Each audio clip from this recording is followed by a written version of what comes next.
Nesta noite no Asas, decole com o Discovery Channel e o Boeing 747.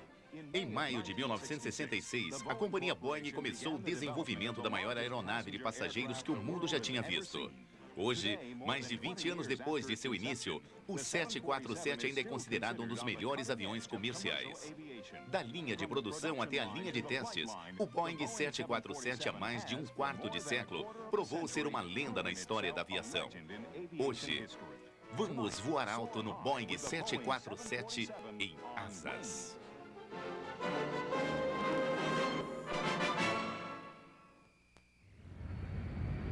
16 de agosto de 1989, Sydney, Austrália. Um novo Boeing 747-400, o último lançamento da linha 747, pousa no Aeroporto Internacional de Sydney, tendo voado 17.885 quilômetros de Londres em 20 horas, 9 minutos e 5 segundos, fazendo o mais longo voo da carreira, sem escalas na história. Um novo marco de viagem mundial registrado no ano do 20º aniversário do 747. Mas a história do 747 começa muito longe de Sydney, Austrália, tanto em espaço como no tempo. No dia 16 de julho de 1916, em Seattle, Washington, William Edward Boeing fundou a Pacific Aero Products Company. No meio de 1917, os Estados Unidos entraram na guerra contra a Alemanha e Bill Boeing recebeu uma encomenda de 50 modelos de seus treinadores C. Antes do fim do ano, Pacific Aero Products tornou-se a Boeing Airplane Company. Em março de 1919, Bill Boeing e seu piloto, Ed Hubbard, fizeram seu primeiro voo internacional de correio ao voarem de Seattle a Vancouver. Em 1928, o Boeing 80A era a última palavra em conforto em viagem, vangloriando-se da primeira atendente aérea ou comissária de bordo. Melhorias na fabricação de metais levou a uma série de monoplanos de asas baixas cobertas de metal, como o XB-9.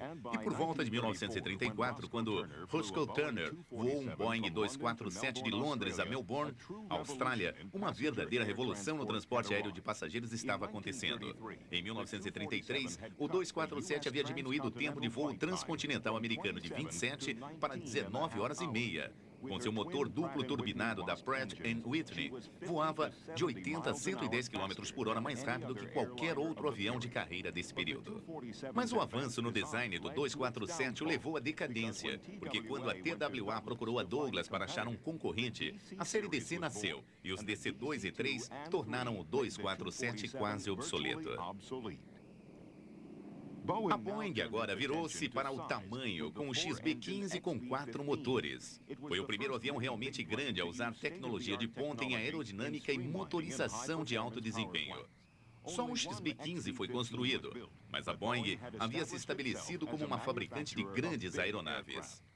Quando Juan Trippe, da Pan American Airlines, pediu a Boeing para construir um grande hidroavião para voar nas rotas intercontinentais de passageiros, o design dos motores e asas do XB-15 foram adaptados para a nova carcaça e o modelo 314 Boeing Clipper nasceu. O Clipper era grande, tinha um peso bruto de 38 toneladas e capacidade para mais de 15 toneladas de combustível, passageiros e carga.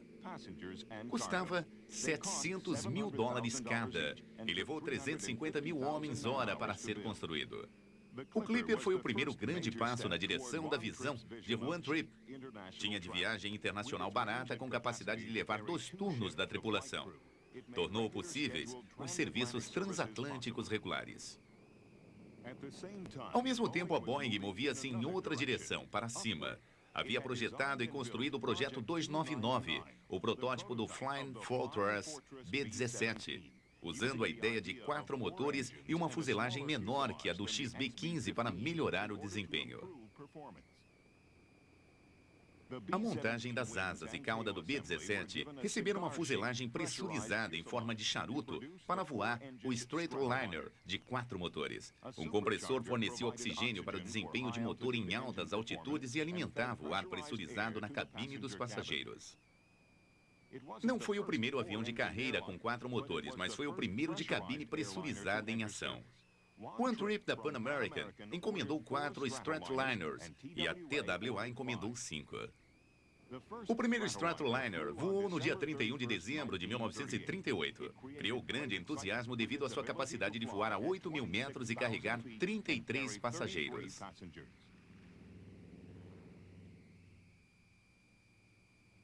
Mas para um avião que parecia destinado à grandiosidade, nem tudo corria como queriam. Um grave acidente do primeiro Stratliner levou à adaptação de uma asa dorsal para melhorar a estabilidade e o início da Segunda Guerra Mundial interrompeu o desenvolvimento das viagens internacionais. O desenvolvimento dos compressores, pressurização e mais tarde turbocompressores contribuíram para o desenvolvimento da linha de grandes bombardeiros da Boeing. 12.000 B-17s foram construídos e desempenharam um papel principal nos esforços bélicos aliados, não só despejando bombas, mas abatendo quase tantos inimigos quanto os outros aviões de guerra americanos combinados.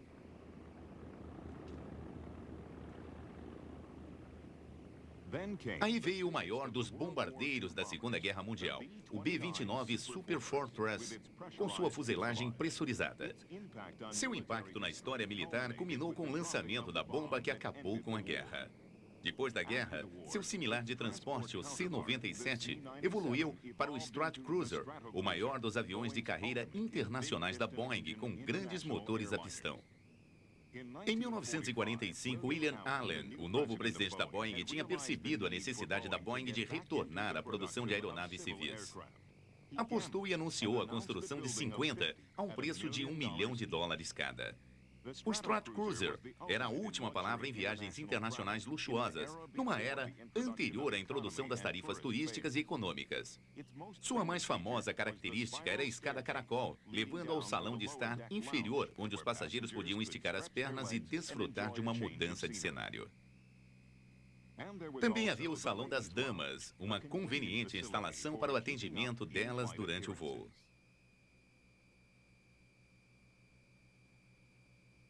Os principais rivais do Stratcruiser nessa época eram da Lockheed e da Douglas.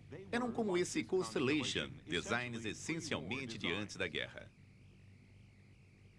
Também haviam outros aviões como o British Hermes, voando nas rotas internacionais. Viagens aéreas internacionais pós-guerra não aumentando como muitos peritos haviam previsto, e o luxo de atravessar os quilômetros entre os continentes a qualquer hora do dia ou da noite estava disponível somente para uma privilegiada minoria. Em maio de 1952, o British de Havilland Comet começou um serviço de Londres a Johannesburg, mas o trajeto teve problemas antes que o Comet pudesse se fazer parte da rota transatlântica. O futuro da viagem internacional a jato recebeu um empurrão pela necessidade de se ter um novo avião-tanque. O antigo Boeing KC-97 era bom para reabastecer aviões a pistão, mas era muito lento para competir à altura com a nova geração de bombardeiros a jato de longo alcance da Boeing. O B-47 voou pela primeira vez em 1947. Tinha 6 jatos J-35 Turbo da General Electric, suspensos em casulos sob as asas viradas para trás. O conceito de uma arma de defesa global requeria enormes autonomias de voo, uma necessidade compartilhada pela geração seguinte, o B-52 Stratfortress. Para o conceito funcionar, era essencial um sistema de reabastecimento eficiente, o que resultou em outra grande cartada para a Boeing.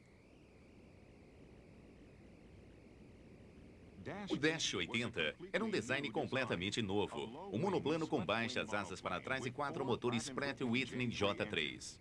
Era um protótipo duplo. Tornou-se o KC-135 Tanker, mas também fugiu de seu destino militar para tornar-se o Boeing 707, o primeiro avião americano de carreira a jato voando em rota internacional. Mas logo, os 707 nas rotas transatlânticas foram acompanhados pelos DC-8 da Douglas. O número de passageiros começou a crescer 12% ao ano, e a Douglas produziu uma versão alongada do DC-8 para enfrentar a crescente demanda. O 707 não podia ser alongado tão facilmente, mas àquela altura o destino interviu, na forma de uma competição da Força Aérea Americana para se construir um avião muito grande para transporte, o C-5A. A Boeing, sempre pronta a construir um avião maior, lançou-se no concurso, e essa animação mostra o método de seu projeto. Foi dada prioridade máxima ao projeto, e 500 homens foram postos a trabalhar no conceito em junho de 1964. Uma proposta detalhada foi entregue pela Boeing para a Força Aérea Americana em 4 meses. A Boeing, com sua experiência na produção de grandes aviões, era tida como melhor que seus competidores, a Lockheed e a Douglas. Mas um ano mais tarde, em setembro de 1965, a resposta apareceu. A Boeing, com todo o seu conhecimento na construção de grandes aviões, tinha cotado um preço alto demais. E a Lockheed tinha ganho o contrato para construir o que tornou-se o C-5A Galaxy. Mas o que tinha sido um golpe para a Boeing na época tornou-se um fator principal no futuro das viagens internacionais a jato. Sabe, quando se está competindo por algo tão grande como o C-5A, se tivéssemos ganho o contrato, teria absorvido uma grande parte de nossa energia e provavelmente não teríamos ido para frente com o 747 na época, apenas mais tarde.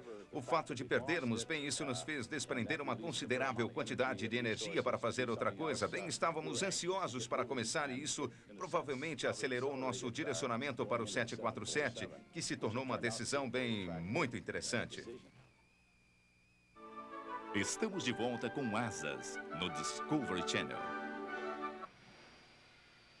O conceito do 747 nasceu das muitas consultas com as companhias aéreas do mundo todo e com William Boeing. E o presidente da Boeing foi quem recomendou que a construção continuasse, mas não haviam pedidos firmes do avião. One Tripper do Pan American Airlines, que teve um lugar predominante na história do Boeing Clipper, do Stratliner e do Stratcruiser, estava mais uma vez para se ligar ao destino da Boeing. Bem, o One Tripper ficou intrigado com tudo e, juntamente com Bill Allen, os dois disseram, bem, que me diz?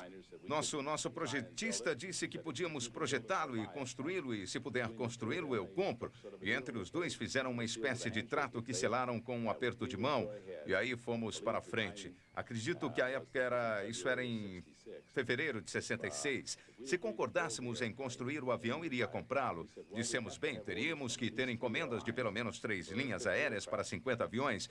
E se esse fosse o caso, tocaríamos o barco em frente em 1º de agosto de 66.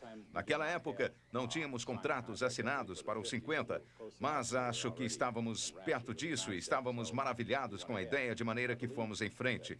Acredito que One Tripper, para assegurar que levássemos a sério de certa maneira, apostou com Bill Allen 10 milhões de dólares que não iríamos continuar. Não era bem uma aposta, acho que era como se não fizer tem que pagar, mas fomos em frente, de modo que não teve que pagar os 10 milhões de dólares.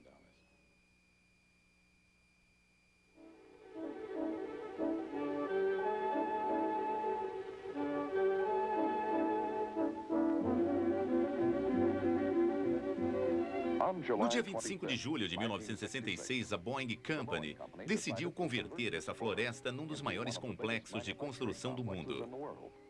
A companhia decidiu erguer aqui a maior fábrica em volume jamais construída, a fim de montar o maior avião a jato comercial da história da aviação. O avião era o gigantesco 747, 6 andares de altura, 77 metros de comprimento. Com uma envergadura de asa maior que um campo de futebol, 2 vezes e 1/3 maior que um 707 com 4 jatos. E o tempo? Para o primeiro avião, somente 31 meses de partida até o batismo. Mas para a fábrica, o tempo comprimiu-se ainda mais, 9 meses até a fabricação da primeira peça para começar o primeiro avião. Os desafios da fábrica vieram primeiro. Desafios propostos pela necessidade de construir aquela primeira peça a tempo de manter-se um passo à frente do crescente avião.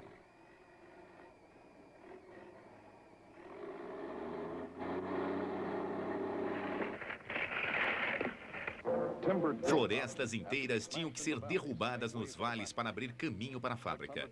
630 acres de pontes precárias e árvores tiveram que ser niveladas antes de dar por terminado o trabalho. Mais de 250 empreiteiros, subempreiteiros e fornecedores de material envolveram-se no projeto. Só a força de trabalho da empreiteira no canteiro de obra chegou a 2.800 homens, representando as profissões na região de Puget Sound. Era como um risco financeiro ou risco comercial.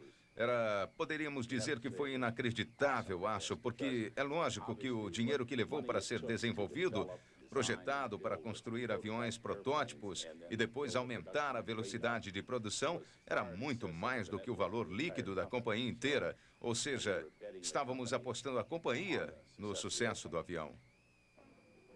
As ferrovias, a segunda mais íngreme da nação, levantou cabos à altura do agulhão de Seattle, mais de 150 metros de Puget Sound, até o nível da fábrica em menos de 5 quilômetros. A rápida construção da ferrovia de 2 milhões de dólares era essencial. A linha iria ser usada inicialmente para transportar material para o local de construção e, mais tarde, para levar peças e equipamentos para as linhas de montagem da fábrica.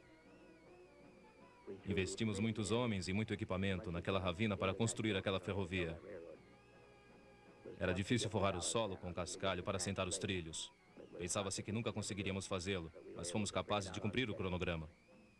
Meu chefe de obra, um sujeito chamado Ben Lamb, que estava construindo o maior prédio do mundo, era atacante de futebol pelos Huskies da Universidade de Washington. E eu era defensor no Georgia Tech. E, de qualquer modo, não gostava de receber ordens de um defensor, mas veio falar comigo um dia e disse, sabe, não vamos conseguir acabar a tempo. E eu disse, os diabos, não vamos. Perguntei do que precisa e ele disse, preciso de mais gente. Eu disse, é para já.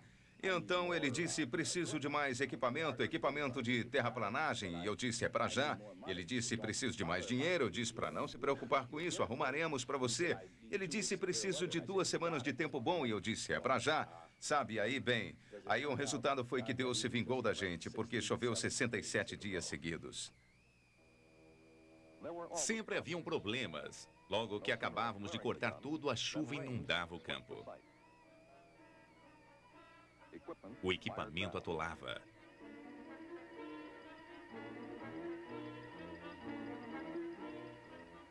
Descobrimos que a geleira, que era tão dura, havia virado graxa. Não podíamos trabalhar, obviamente, na lama, então pavimentamos cerca de 100 acres sob as construções. Aí podíamos trabalhar livres da sujeira e da lama. O tamanho e velocidade do projeto demandavam rígidos controles a cada decisão. Como o diretor da obra, Brian Lamb, explica. Absolutamente tudo o que se tem num projeto é posto no cronograma e planejado nesta sala. Podemos saber no instante se estamos adiantados ou atrasados. Visibilidade total de todas as fases do projeto. No começo do projeto, planejadores perceberam que a ocupação sobreposta causaria problemas.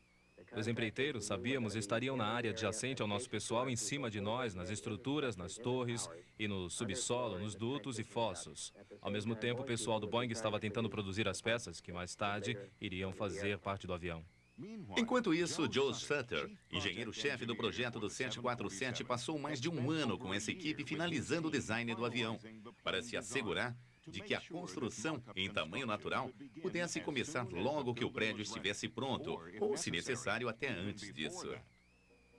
No instante que se tornou possível, equipes entraram para começar. Enquanto as paredes dos escritórios estavam sendo instaladas em uma das torres, equipes continuavam trabalhando no telhado.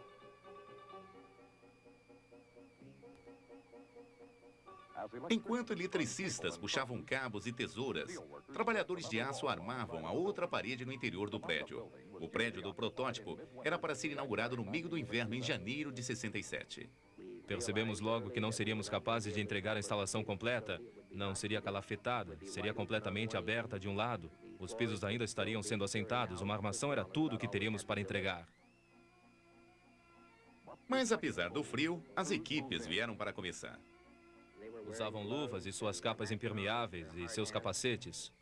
Estavam muito motivados. A força de trabalho, não havia necessidade de motivá-los. Estavam numa tarefa muito romântica, que era construir o maior avião do mundo. E bem, tínhamos pessoas que vinham de Tacoma, que fica, você sabe, a 110 quilômetros daqui, para chegar a Everett, para trabalhar no avião. Tinha um entusiasmo que transbordou finalmente. Alguém inventou a palavra de que eram bem incríveis e, tentando pensar em quem, decidiram em pegar um desenho do Paul Bannon e puseram em seus capacetes. Usavam capacetes porque o prédio ainda estava em construção e carregavam marmitas e usavam os casacos e tudo mais. Fizeram realmente um trabalho de mestre. Estamos de volta com Asas, no Discovery Channel. A ferrovia de Puget Sound, a Everett, percorria a íngreme subida direto para dentro da fábrica, trazendo literalmente milhões de peças do avião na hora e lugar certos. A fábrica era quase uma cidade por si. Era o maior prédio do mundo em capacidade cúbica, cobrindo 43 acres embaixo de um só telhado contínuo. Abrigava milhares de trabalhadores e tinha suas próprias instalações alimentícias e médicas. Um galpão do tamanho de 40 campos de futebol, agora só aguardando a aparição de seu principal jogador. Jogador cujas linhas tinham sido polidas e refinadas por muitos meses e por muitas pessoas, todas se empenhando em ter a certeza de que tudo estivesse certo quando abrisse na noite de estreia.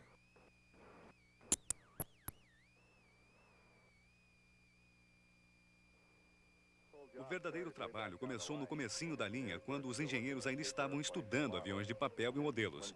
E aí começaram os testes do túnel de vento. Nosso pessoal devota literalmente milhares de horas de seu tempo, tanto quanto ao papel como no túnel de vento, para minimizar o arrasto, porque arrasto é dinheiro. Arrasto custa peso, arrasto custa combustível. Nos meses do começo do desenvolvimento, Joe Sutter e sua equipe testaram aproximadamente 50 possíveis formatos diferentes, incluindo este de 2 andares configuração de asa central. Milhões de dólares foram gastos nos testes do túnel de vento e cada parâmetro aerodinâmico foi medido e registrado. A Boeing precisava de um motor completamente novo para o 747 e conseguiram-no com o Pratt & Whitney, que já estava trabalhando num conceito similar, mas menor, para a competição do C-5A. Era chamado de motor de alto índice de derivação. Um aperfeiçoamento do jato de ventoinha, modelo JT-9D, produzia 43.500 libras de empuxo, cerca de 87.000 HPs. A Pratt & Whitney tiveram de testar o motor sem um avião pronto. Por isso, tomaram emprestado um B-52 da Força Aérea e modificaram-no para instalar um JT-9D no lugar de 2 motores normais do B-52.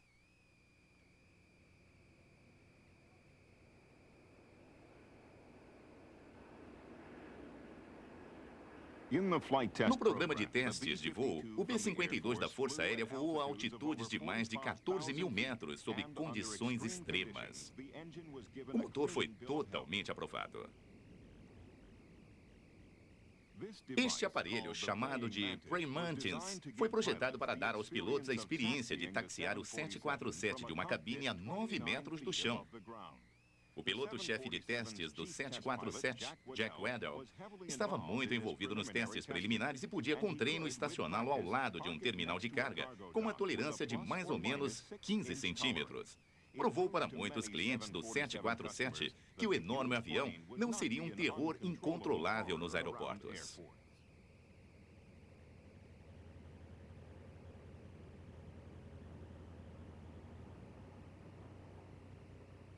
A possibilidade de uma evacuação de emergência de uma altura incomum foi encarada cedo no desenvolvimento do 747, e os pilotos receberam a oportunidade de voar em um simulador que usava uma câmera de TV controlada remotamente, vasculhando uma maquete de escala precisa.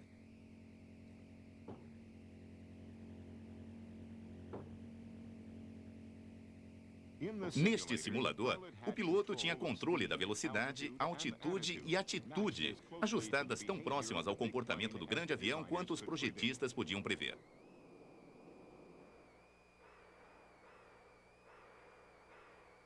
O modelo em tamanho natural do 747 foi construído como uma ferramenta de engenharia para testar cada peça e sistema que faria parte do avião completo, só para se assegurar de que todas as 4,5 milhões de peças do quebra-cabeças iriam se ajustar. Dado que as peças do quebra-cabeças estariam vindo de vários subempreiteiros diferentes de muitas localidades dentro e fora dos Estados Unidos, o sucesso da montagem de tal quebra-cabeças levantou enormes problemas logísticos e de planejamento para a equipe de gerenciamento, que tinha que se assegurar de que tudo fosse posto precisamente no lugar pelos 43 acres de chão da fábrica de Everett, lá no estado de Washington. Como se sabe, existem literalmente milhões de peças no avião.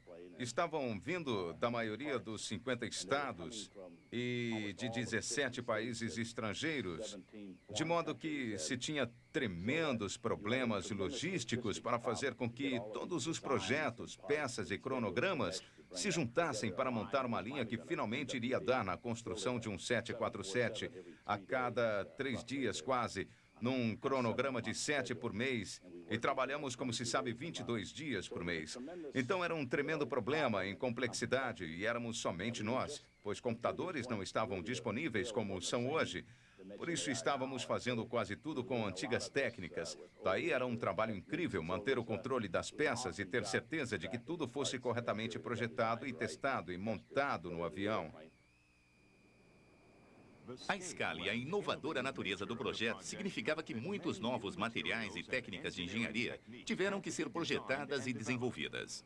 Uma enorme oficina de máquinas foi estabelecida em Auburn, ao sul de Seattle, para fabricar ferramentas de precisão e gabaritos gigantescos que não podiam ser adquiridas de outra maneira. Novas máquinas rebitadoras altamente complexas foram construídas para operar com mais velocidade e precisão jamais exigida em qualquer montagem do passado. Sem esse tipo de inovação para acelerar o projeto do 747, a fabricação não teria sido economicamente possível. E agora o momento da verdade. A montagem do primeiro 747 está a caminho. A parte do nariz chegou da fábrica da Boeing, em Wichita. As grandes peças do quebra-cabeça estão se juntando. Os sistemas que foram projetados na teoria muitos meses antes, agora estão sendo testados na prática, e o teste é muito rígido. A esta altura, as tolerâncias demandadas pelos processos de engenharia eram as mais exatas jamais requeridas na indústria de aeronaves.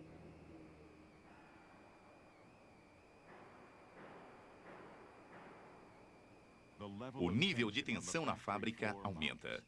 Essas pessoas se comprometeram completamente com o projeto, e agora o primeiro 747 está começando a emergir como um avião completo, da soma de seus milhões de peças.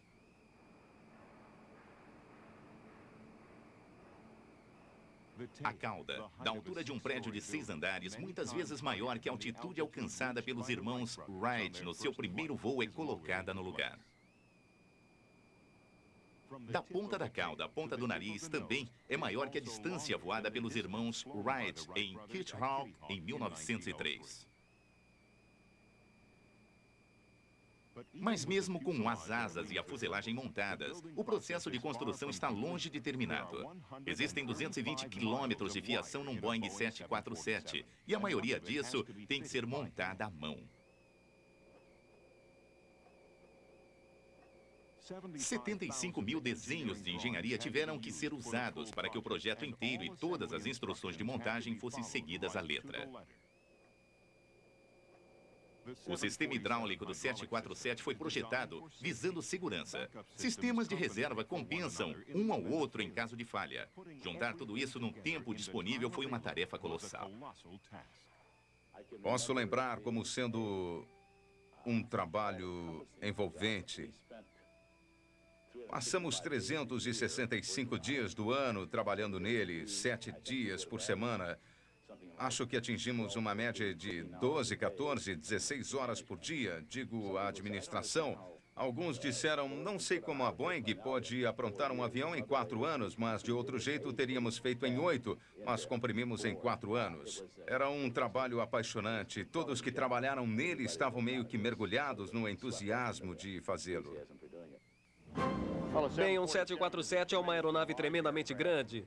A primeira vez que comecei a voar num era 1974. Daí estou voando em 747s agora há aproximadamente 16 anos. 26 meses atrás, quando estávamos nesta floresta aqui em Everett, e a decisão foi tomada para continuar com o programa 747, a magnitude da tarefa que nos foi atribuída realmente parecia formidável. Segunda-feira, 30 de setembro de 1968, Bill Allen vê sua visão concretizada. Temos um avião agora. Um avião notável. Vamos em frente. Vamos vê-lo a serviço das linhas aéreas.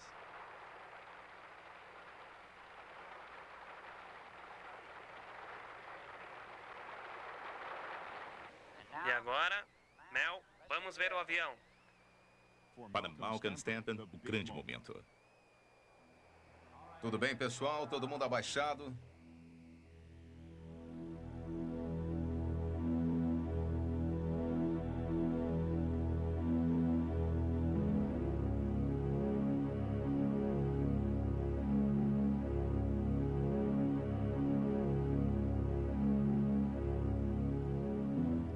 Algumas pessoas que estavam lá naquele dia lembram que a princípio o avião não parecia tão grande, até que se aproximou.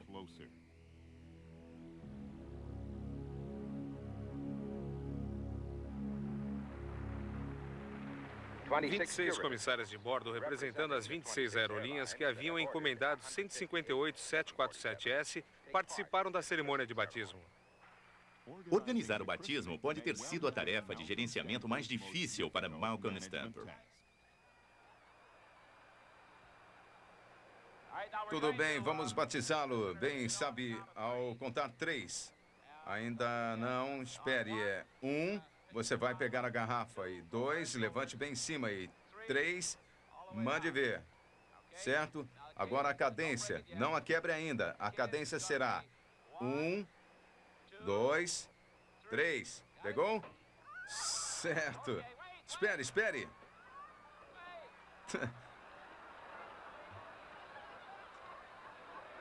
Oh, certo. Tudo bem. Faça de novo. 1, 2, 3.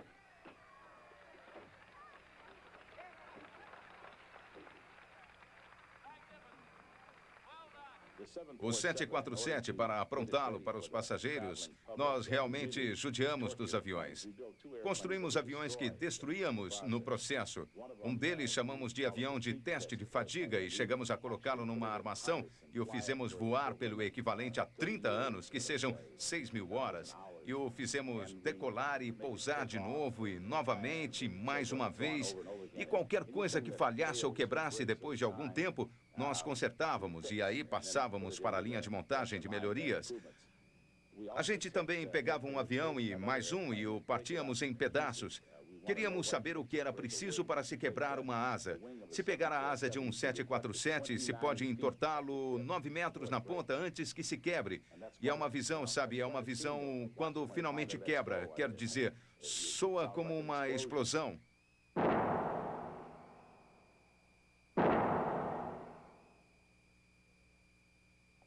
Arrancamos a cauda, fazemos uma destruição completa do avião para descobrir sua resistência real. Temos todos os tipos de testes difíceis. Pegamos o 747 e propositadamente arrastamos sua cauda na pista para ter certeza que decolará daquela maneira se o piloto virar demais o avião. Os testes VMU determinam a performance máxima da aeronave na configuração de decolagem. É feito colocando a seção da cauda do avião em contato com a pista até que o avião decole. A velocidade que o avião decola é chamada de velocidade mínima, ou VMU. Então, a VMU determina basicamente o desempenho de decolagem da aeronave. Também determina a capacidade de tolerância do avião face a problemas imprevistos. No caso do 747, é impossível abusar do avião bastante para que não decole corretamente com ótimas condições de voo. Nós, na verdade, fazemos um teste de rejeição de decolagem ao travarmos os freios e congelarmos os dispositivos de antiderrapagem. O que acontece é que os freios ficam travados de modo que os pneus se queimam e aí as rodas queimam e o avião finalmente repousa na pista e pega fogo. E aí temos que sentar no avião por 5 minutos sem tocá-lo. Os caminhões de incêndio estão lá para ver se há passageiros. Têm tempo de descer e então são liberados para apagar o fogo. Pagávamos aos pilotos um pequeno extra por isso. Durante os testes caóticos de alta velocidade, o avião mostrou-se altamente estável e alcançamos um máximo de 0,99 de velocidade Mach, que é 90% da velocidade do som ou 1.100 km por hora de velocidade aérea real. O 747 tem um trem de aterrissagem que é generoso, e enquanto que o índice de sincronismo no outro avião pode ser considerado como uma aterrissagem moderadamente dura, a do 747 vai parecer macia. Acho que é um avião muito generoso na aterrissagem. Em todos os nossos aviões, temos um sistema conectado aos freios que torna possível ao piloto pisar no freio sem se preocupar com o fato das rodas derraparem e os pneus estourarem. Este sistema de proteção está em todos os nossos aviões e demonstramos a operação do avião durante aterrissagens e decolagens de rejeição com o sistema funcionando em várias condições de falha. Uma condição de erro é com duas rodas não conectadas ao sistema de antiderrapagem. E aí, testamos também as rodas não protegidas pelo sistema antiderrapante e tentamos mostrar o desempenho do avião sob essas condições.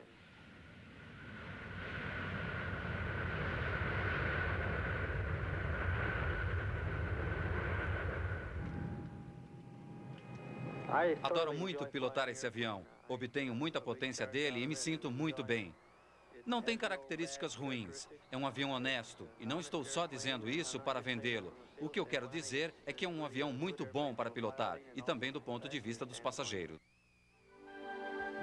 Asas retornará no Discovery Channel. Bem, acho que é um dos maiores aviões do mundo. Não tive a oportunidade de pilotar o C-5A. Conheço algumas pessoas que o pilotaram. E, pessoalmente, fico com o 747. É meio como usar um par de sapatos confortáveis durante 16 anos. E tenho uns 5 anos mais até me aposentar. E gosto dos meus sapatos e daquele 747. O 747 estava agora em serviço e a fábrica entrou em total produção. Mas o desenvolvimento continuou e dentro de um ano, o primeiro novo modelo, o 200B, estava no ar. A única mudança externa óbvia era o número de janelas na sala superior. Mantinha o aspecto básico do 747 e de como o 747 encarava sua tarefa de atravessar os céus do mundo.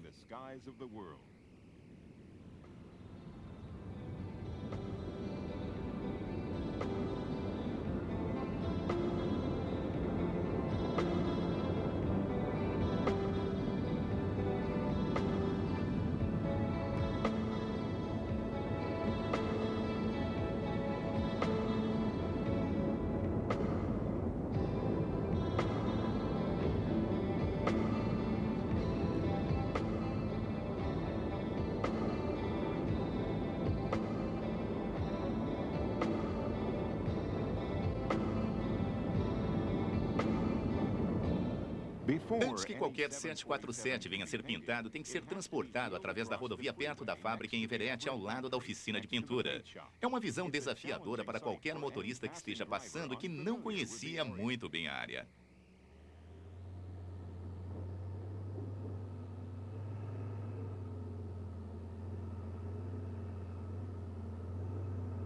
Trabalhar na superfície da fuselagem pode ser uma tarefa meio complexa, dependendo das marcações da linha aérea envolvida e depois mais de 270 litros de tinta para qualquer versão em branco do avião. E alguns são mais decorados que outros.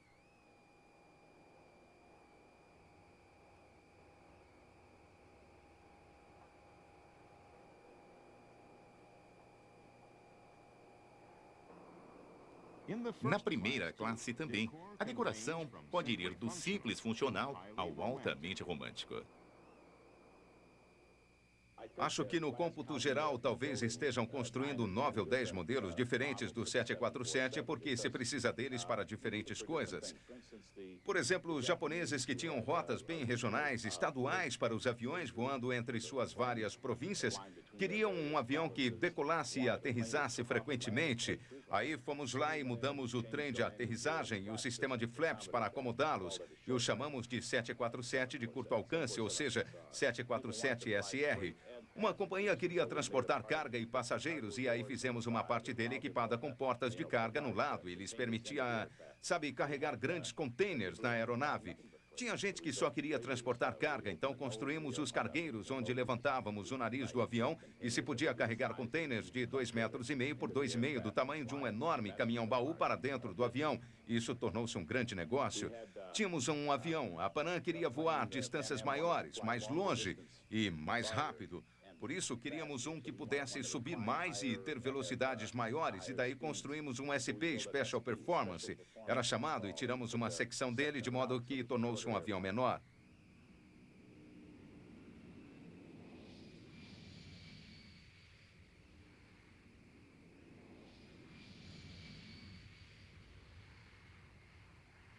Daí, 747SR, 747 Convey, 747 SP. Qual é o significado do número 747? Bem, a Boeing sempre teve o 7 na numeração de suas aeronaves. B-17, mesmo o B-52, se somarmos o 5 e o 2, temos 7. Acho que pode ser um pouco de mística e construímos o 707, que a propósito tinha 4 motores. E depois construímos o 727, que tinha 3 motores, e o 737, que tinha 2 motores. Por isso, nada disso faz muito sentido, exceto que o 747 era o próximo na fila nessa numeração. E aí usamos o 747, e tinha 4 motores.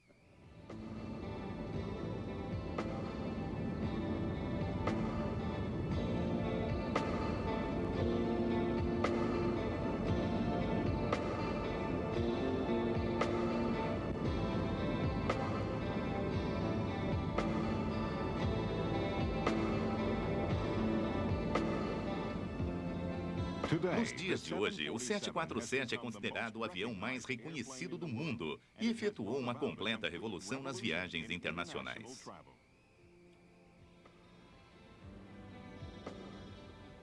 Na verdade, o 747 e nós falamos nele em termos de centavos por poltrona quilômetro, mas é barato bastante hoje para se permitir a todos. Todos podem voar agora.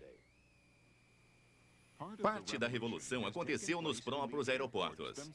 Requisitos nos projetos de terminais foram aumentando demais para fazer frente ao número de pessoas que circulavam. Escadas deram lugar às pontes móveis e os carrosséis de bagagem estão por toda parte. Mais de 700 747 foram construídos e quase todos estão voando ainda. Pertencem às mais de 70 linhas aéreas e organizações mundo afora. O avião tem tido uma imensa influência na maneira de encararmos viagens pelo mundo. Desde 1968, vem juntando os continentes e aumentando acentuadamente o número de pessoas que veem viagens mundiais como um fato cotidiano e economicamente viáveis. Mais de 800 milhões de nós já voamos nele. Esse número continua decolando a uma taxa sempre crescente.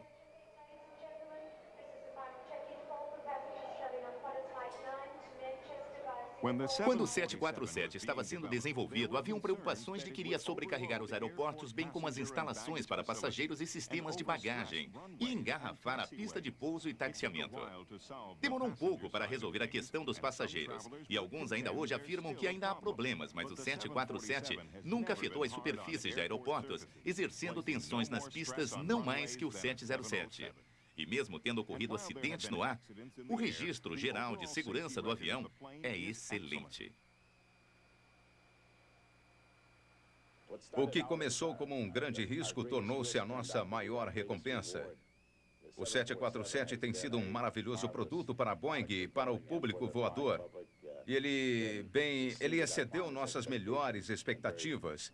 Tem sido eficaz para nós, dado lucro, e nos permitiu ter os recursos, ou ganhar recursos, se quiser, para construir novos aviões, o 767, o 757, designs muito avançados. Permitiu-nos incluir esses tipos de melhoramentos de volta no 747. Como pode notar, tem pequenas asas nele. E é claro que, se quisesse esmiuçar a parte eletrônica, descobriria que é todo digital. E é uma aeronave muito, muito moderna. Daí o que parecia uma cartada realmente grande tornou-se um ganho muito grande.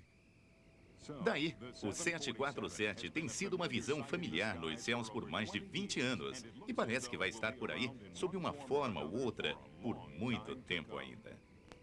O 747 foi um grande desafio para mim, obviamente. No entanto, quando olho para trás numa carreira cheia de desafios interessantes e maravilhosos, foi o trabalho número 1 na minha vida e foi emocionante fazer parte dele.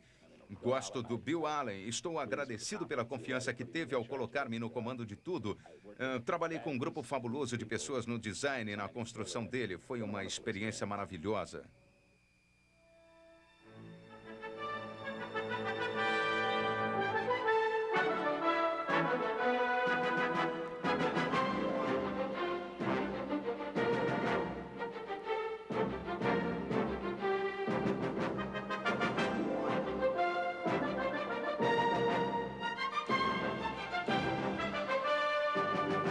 Everett.